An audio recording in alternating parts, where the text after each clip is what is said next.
Bom dia para todos. É uma grande alegria e uma grande responsabilidade também, né? Eu acho que eu estou mais nervosa do que quando eu vou falar no trabalho, em faculdade, né? Parece que a responsabilidade é maior. E o satélite faz parte da nossa história. Inclusive, foi aqui que começou a nossa história, né? Alguns de vocês estiveram testemunhando o Elião casando com a Rejane, né? E o satélite foi uma igreja, é uma igreja muito especial, e foi uma igreja que, quando eu cheguei, não sei se alguns de vocês ouviram esse testemunho, já faz muitos anos que eu dei aqui. Eu estava numa transição, uma ressignificação da minha fé. Eu quase fui ateia. E o Hélio me ajudou muito nessa caminhada, né? Minha primeira graduação, eu estudei filosofia e me deparei com algumas perguntas muito bem elaboradas a respeito da fé, da vida. E o Hélio é uma pessoa bastante sabida, né? Eu falo que foi a fase que a minha mãe mais orou por mim, porque eu fui uma adolescente difícil, né? E argumentava muito, enfim. E Deus colocou o Hélio na minha vida. E ele, cheio de segundas intenções, me ajudou. Ai, amém, né?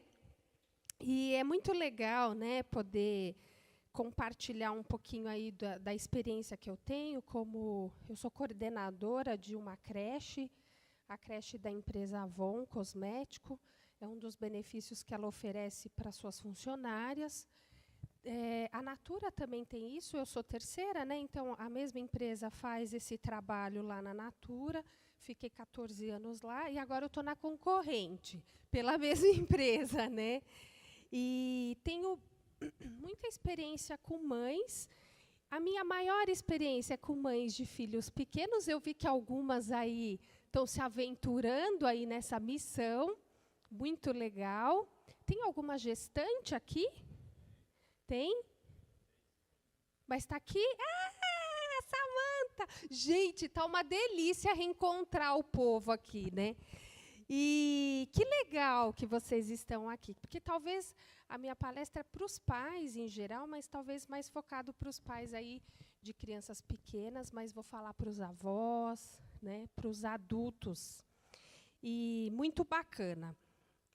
Pastor Eli, muito legal. E a gente tem uma admiração, a gente estava falando isso vindo para cá, né? Porque é muito corajoso ter convidados aqui, né? Não que eu vou falar besteira, não vou, viu? Fique tranquilo. Mas porque você reconhece, né, que também tem coisa para aprender, para ouvir. Isso é muito bacana. Mas vamos lá. O tema, então, é a maternidade e a paternidade como missão, né? Quem já tem filho grande aqui, criado? Olha, bastante, bastante. Filhos pequenos? Alguns. Legal. Tá. Ah, para frente, porque é para cá, né? Ah, tá para lá. Que está no laptop, tá. E por que pensar, então, né? Eu queria falar um pouquinho. Opa, estou atrapalhadinha aqui. Foi muito engraçado, Jussi, porque o Hélio falou assim: nossa, amor, eu tenho 40 minutos para falar. E aí, quando chegou a minha vez, eu falei: Hélio, eu só tenho 40 minutos para falar. Mulher adora falar, né? Pedagoga, então, nem se fala.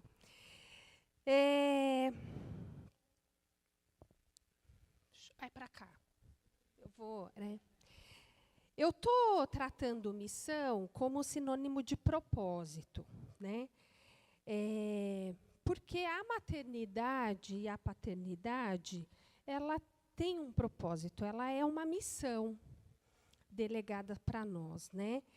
E na Bíblia nós encontramos que esse papel ele foi delegado por Deus para nós, né? E desde o início da criação.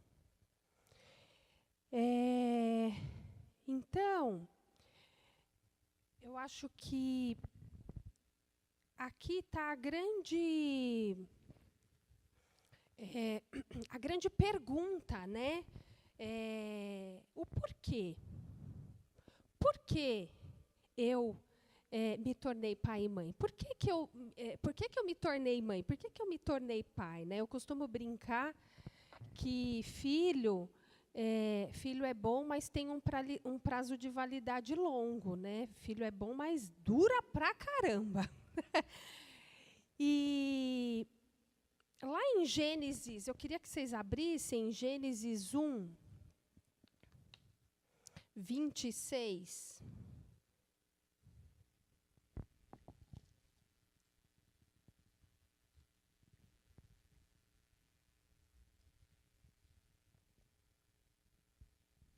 Então, todo mundo achou? Eu vou ler, então. Gênesis 26, 27 e 28, a gente vai ler. Então disse Deus, façamos o homem à nossa imagem, conforme a nossa semelhança. Domine ele sobre os peixes do mar, sobre as aves do céu, sobre os grandes animais de toda a terra e sobre todos os pequenos animais que se movem rente ao chão. O 27. Criou Deus o homem à sua imagem, a imagem de Deus o criou, homem e mulher o criou.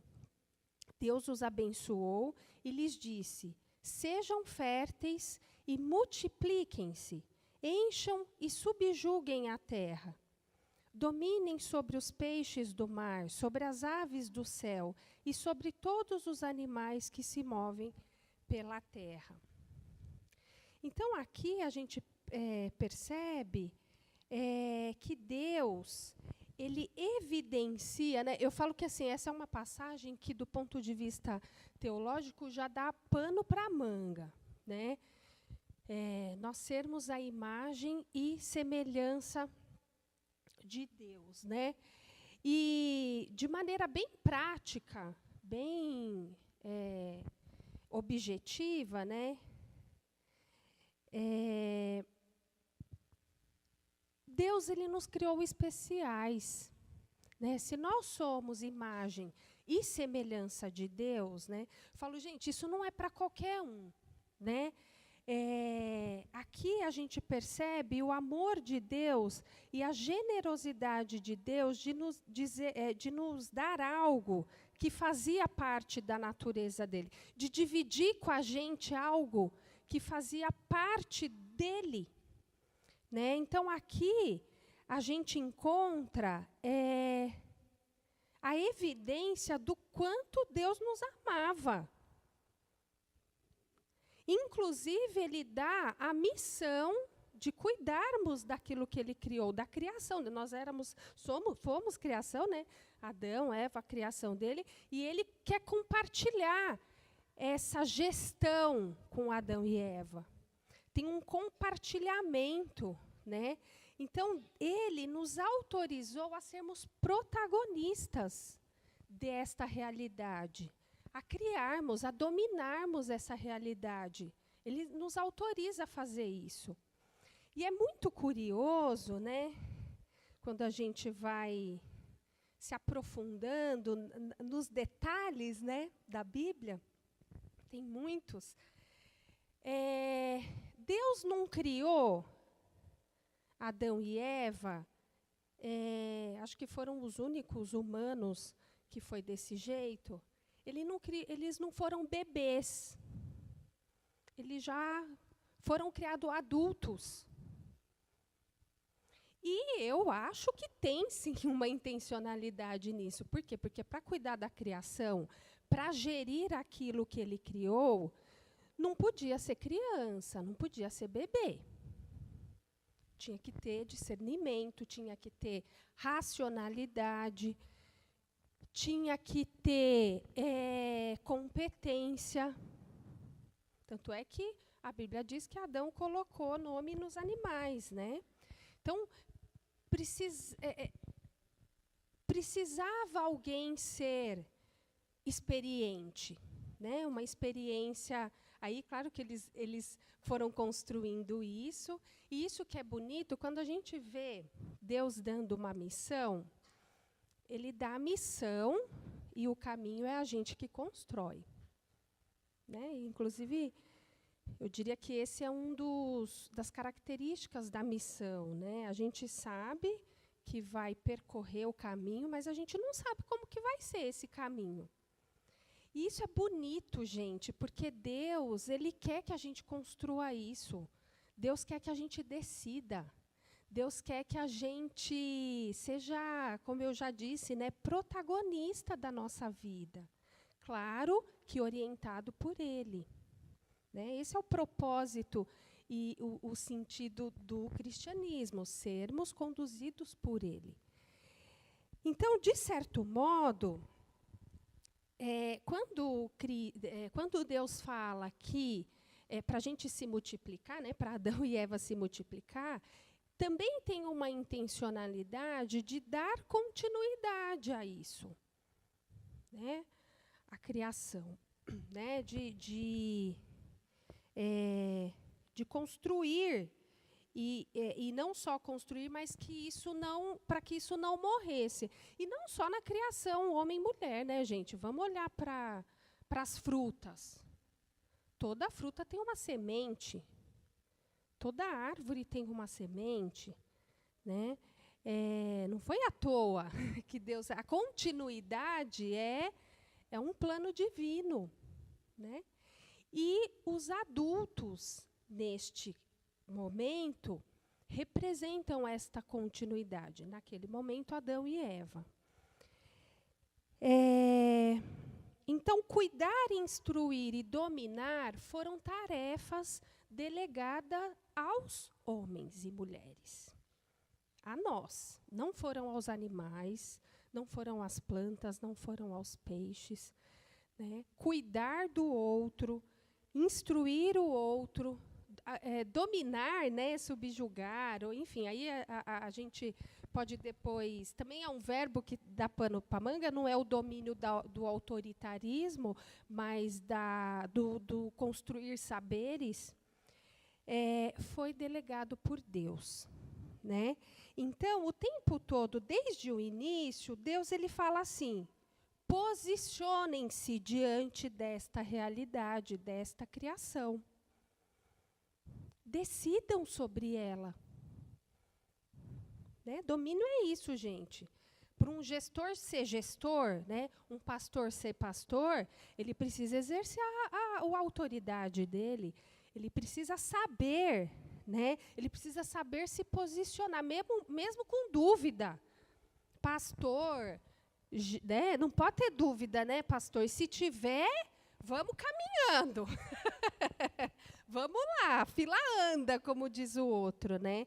Então, o tempo todo, Deus, ele pede isso de nós, né? Posicionem-se diante desta realidade, desta criação.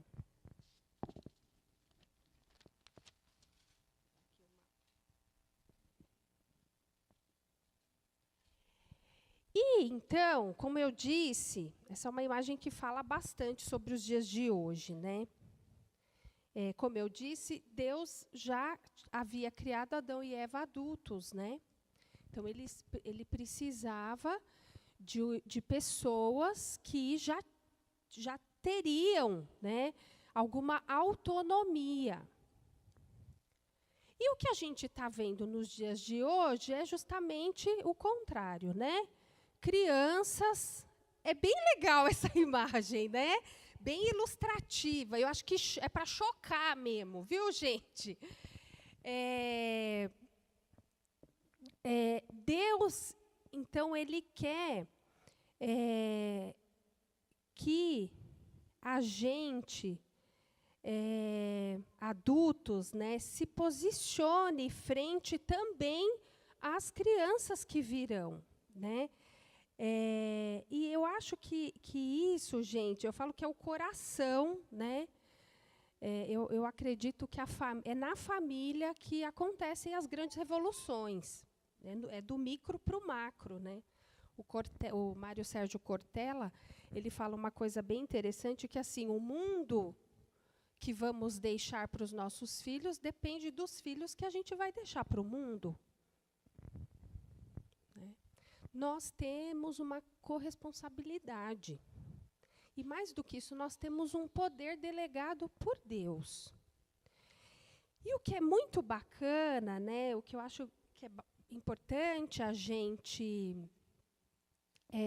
pensar, né, é que a gente não pode ter medo das crianças, receio das crianças, né? Trouxe uma... Então, peraí, deixa eu ver se eu só... Questão da inversão. Então, criança precisa estar no lugar de criança. Claro, Regiane, que criança precisa estar no lugar de criança, né? O que isso quer dizer, né, gente? Quer dizer que a gente precisa, nós que somos mais experientes do que eles, apresentar fronteiras para as crianças. O velho conhecido limite, né?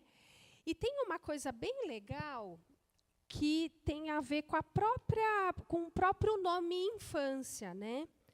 Como a Jussi disse, eu estudo bastante desenvolvimento infantil, relações entre as famílias, né?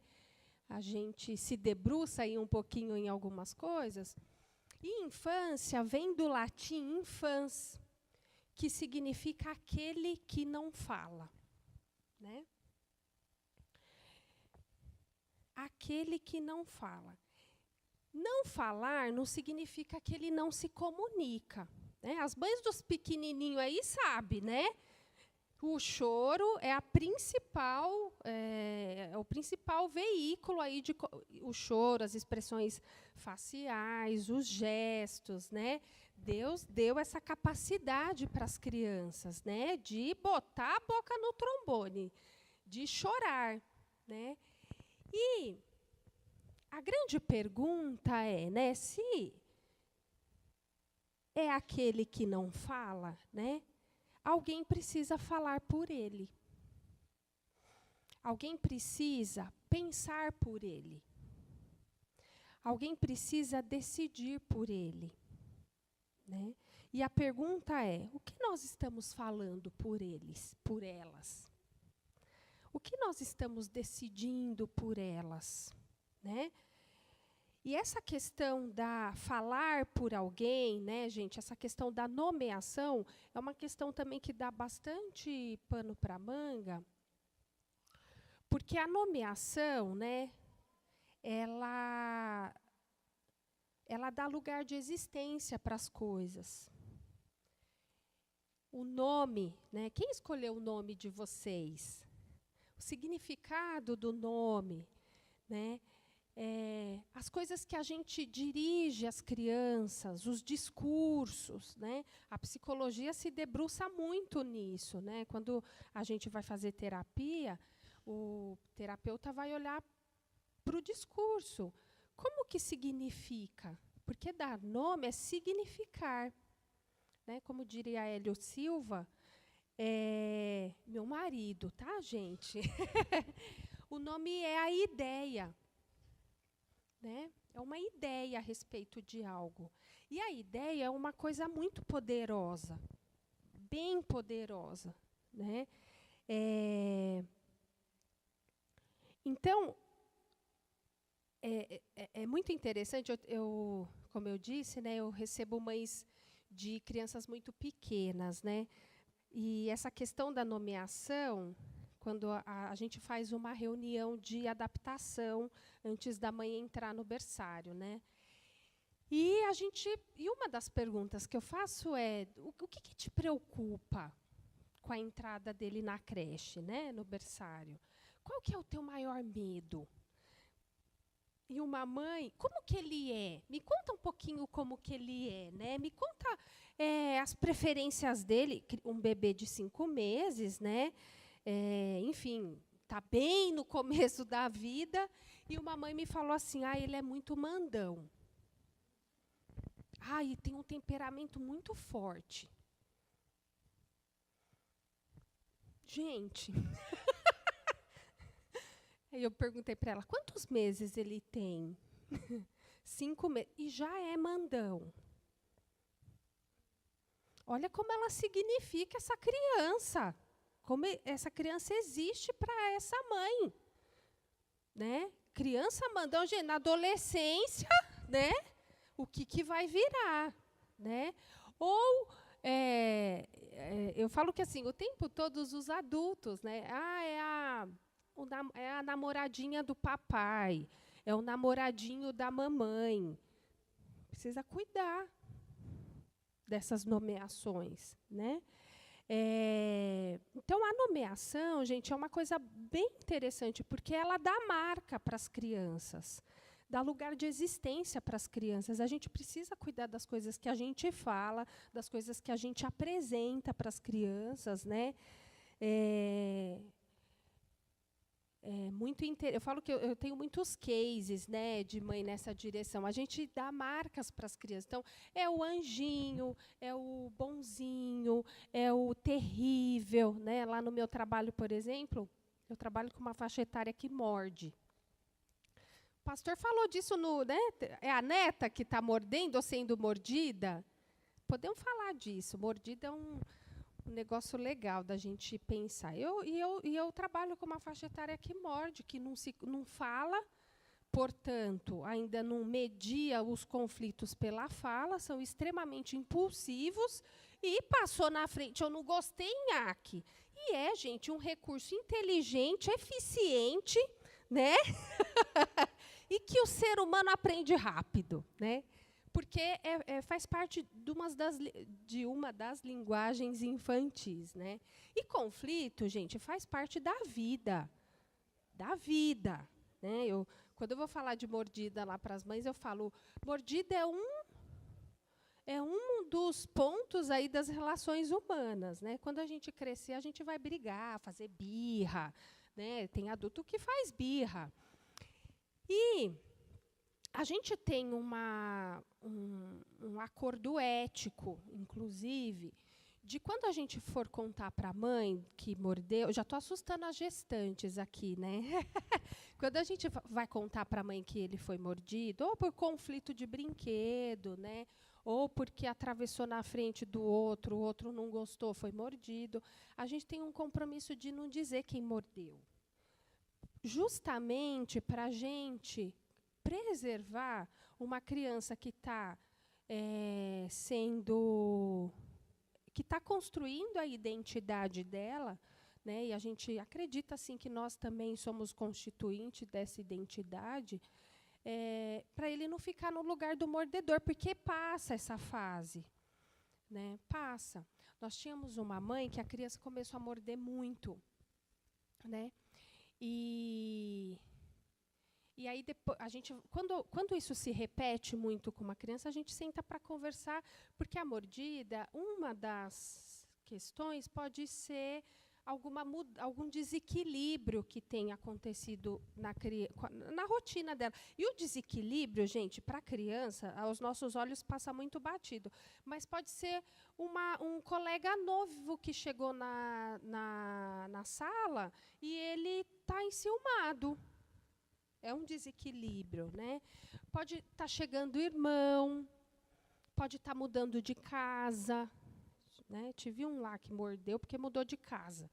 Pode estar mudando muito a rotina, era de um jeito, tá de outro. Então, eu falo que a mordida é sempre porta-voz de alguma coisa. A criança está querendo dizer coisas para a gente. E a gente precisa estar sensível para ler, né? E era uma criança que a gente foi conversar com a mãe, tinha, assim, chegado um sobrinho na família, que estava tomando as atenções aí, e ela então, né, precisa existir de alguma maneira nessa teia familiar. Só que a mãe por conta disso, começou a nomear, vem cá, minha cachorrinha. Né?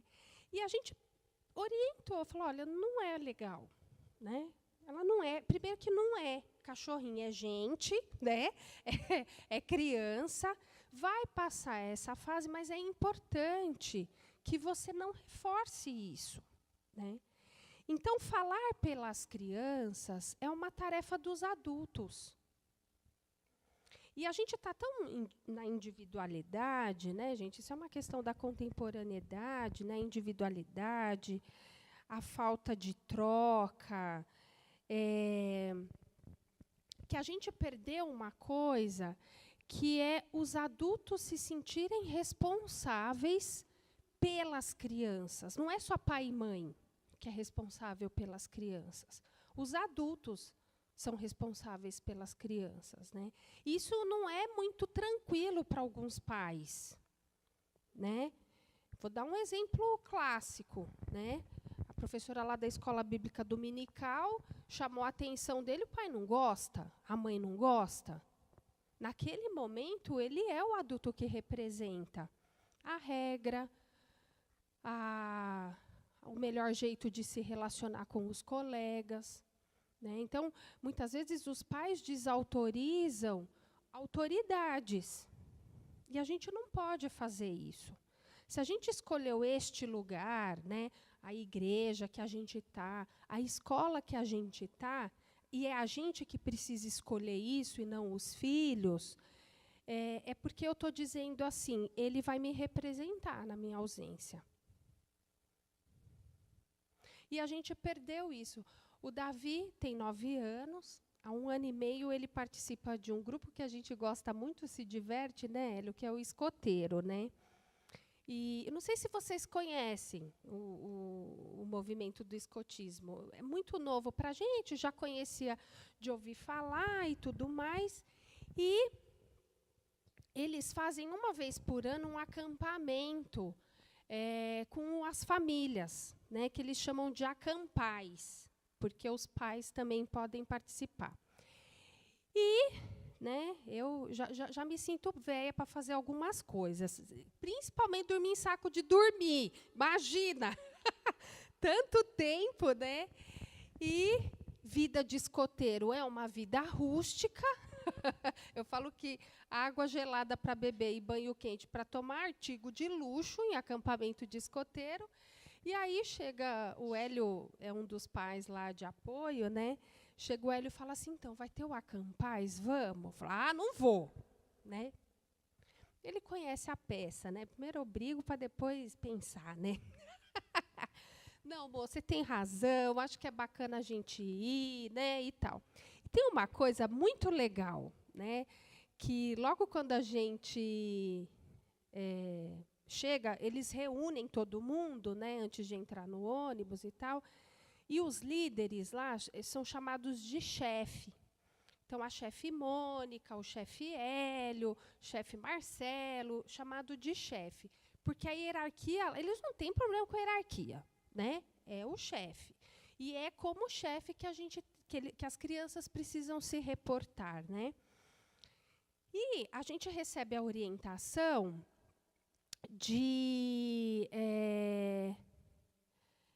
que eu achei muito interessante, né? E ela fala para todo mundo, a chefe, nessa situação. A partir de agora, todos os adultos, todos os pais aqui presentes serão chefes. E eu achei, assim, nessa época a gente ainda estava decidindo se o Davi ficaria, a gente estava ainda meio que fazendo estágio, né? E eu falei, gente, eu gostei desse negócio, né? Muito legal. Os adultos serem responsáveis, todos eles, pelas crianças. Isso aconteceu, gente, em países que viveram guerra. Né? Por exemplo, na França, a creche ela surge para proteger as crianças que perderam seus pais na guerra. É por isso que creche lá na França é diferente daqui do Brasil. Porque os adultos se reuniram para proteger as crianças. né? Diferente do Brasil, né? Que a mãe morre de culpa, é para pobre, aquela coisa toda. Está mudando bastante, né? O conceito, mas não é um lugar de compartilhar cuidados e educação, porque é para isso que a creche serve. Ela pode ser um instrumento muito legal. Por quê? Porque a gente está vivendo um momento em que mães e pais estão com muita dificuldade de se posicionarem diante dos filhos e das crianças. E criança, gente, tem uma coisa que, né, a gente tem, mas já pouco. Energia. Energia. Né? Quem é vó, quem é mãe aqui de criança pequena sabe disso. Né? E as crianças não fazem escolhas aleatórias. Se tem uma coisa que a gente que o ser humano pequeno aprende, mas desde muito cedo, é manipular. E com quem que ele pode? É impressionante. Eu sou, né? Tenho lá as educadoras, mas as mais flexíveis, eles deitam e rolam. Eles mudam o comportamento diante de uma diretriz diferente. Desde muito cedo, gente. E desde muito cedo, nós emitimos mensagem para as crianças. E o mais interessante, eles leem as mensagens que nós emitimos para as crianças. Eles leem. Né? E, às vezes, reproduzem, e a gente se assusta. Onde ele aprendeu isso? Observando. Quando a gente veio conversando sobre isso, né? A gente tem uns amigos muito queridos lá na Iba Viva, foram um tempo do nosso pequeno grupo, e eles adotaram uma moça, né? Que está dando muito trabalho. Muito trabalho. E ela tem uma loja de armarinhos lá em Jundiaí. Eu passei para comprar uns tecidos, né? E como que está a fulana? Né? Ai, Rê, não quer saber de estudar, está dando trabalho na escola.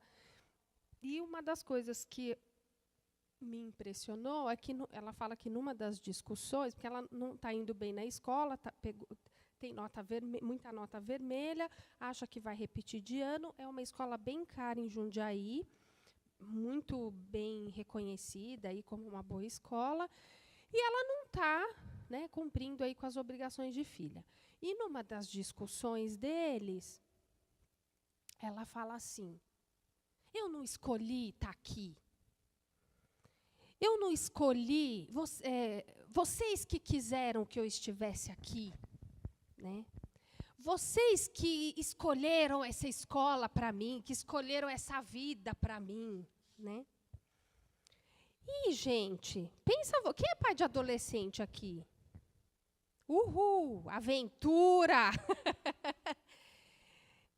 E aí, quando os pais ouvem isso, como que os pais ficam?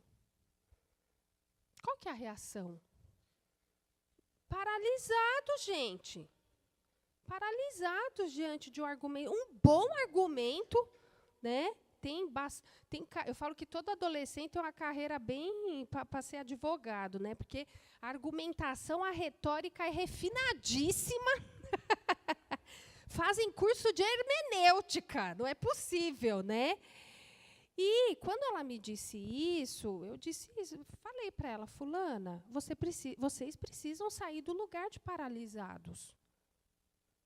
Porque ela não faz essa escolha aleatoriamente, gente. Ela sabe. O filho sabe onde aperta o nosso sapato. Pergunta, você não sabe os seus defeitos? Pergunta para o seu filho, ele vai saber. Porque o tempo todo eles estão nos observando. Né? Eu estou falando de uma adolescente, mas isso acontece com criança muito pequena. Né? Por que criança pequena escolhe shopping para fazer birra, gente? Não é uma escolha aleatória das crianças. Eles sabem que a gente fica constrangido, que a gente fica chamando no cantinho, que a gente fica com vergonha. Isso é manipulação. Isso é manipulação, e a gente aprende a fazer isso muito cedo, né? Mães que sempre, eu falo, né, que as mensagens a gente emite, né? Criança chorou, bota no peito. Criança chorou, bota no peito. Chorou, bota no peito. Ah, então, não quer sair do peito. Que mensagem você está dando para ele? Então, gente, o tempo todo nós falamos pelas crianças, nós emitimos mensagens para as crianças e nós não podemos perder de vista o nosso propósito. Nós somos os adultos, né, e delegados por Deus para instruir as crianças, cuidar das crianças. O limite, gente, ele dá segurança para as crianças. Não fiquem receosos, pais, mães, avós, tios, de darem limite para as crianças.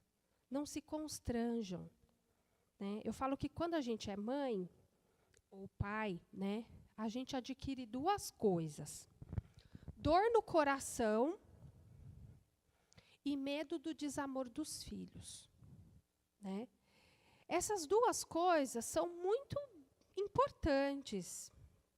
São aquisições importantes, porque a dor no coração é o que protege os filhos, né? Quando a gente vira mãe, quem é mãe de pequenininho sabe. Bioquimicamente, a gente fica mais sensível para o bebê.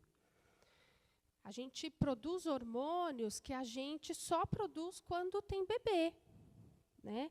Tem um hormônio chamado ocitocina, que uma das funções dele, ele tem muitas funções no nosso organismo, mas uma delas, a ocitocina, é de tornar a mulher mais sensível para receber a cria. Vamos falar assim do ponto de vista mais animal, né?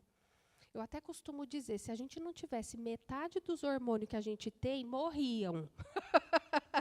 Porque são eles que boa parte da responsabilidade, dessa sensibilidade para cuidar, para acordar no meio da noite, ser interrompida 5 vezes, 6, é a química que faz, né? E a ocitocina, e eu brinco, né? Mãe com ocitocina na veia, cuidado! Né? E essa dor no coração, essa é uma dor, a dor no coração é simbólico aqui que eu estou dizendo, né? Ela é importante para a gente amparar os filhos, para a gente cuidar e para eles não morrerem, né? Mas a gente não pode ser refém dessa dor no coração. A gente não pode ficar refém disso, né? Isso às vezes nos atrapalha demais. E os pais homens têm uma função importante, porque é muito bom, gente, ficar nessa relação que alguns teóricos chamam de dual, né? Essa relação mãe e filho, né? Ai, que delícia! Tem até alguns estudiosos que falam que a mãe vive uma alienação com o seu bebê, e é verdade, é necessária, mas é o pai que diz assim, epa, tem um mundo lá fora além da sua mãe. Ela não é só para você. E os pais têm feito muito pouco isso, e as mães têm permitido muito pouco os pais fazerem isso. E isso é necessário, né? Inclusive a psicanálise, o Lacan fala disso, que o pai é a lei, representa a lei. Existe algo para além da sua mãe. É ele que delimita as fronteiras, né? Então, os adultos são aqueles que delimitam as fronteiras.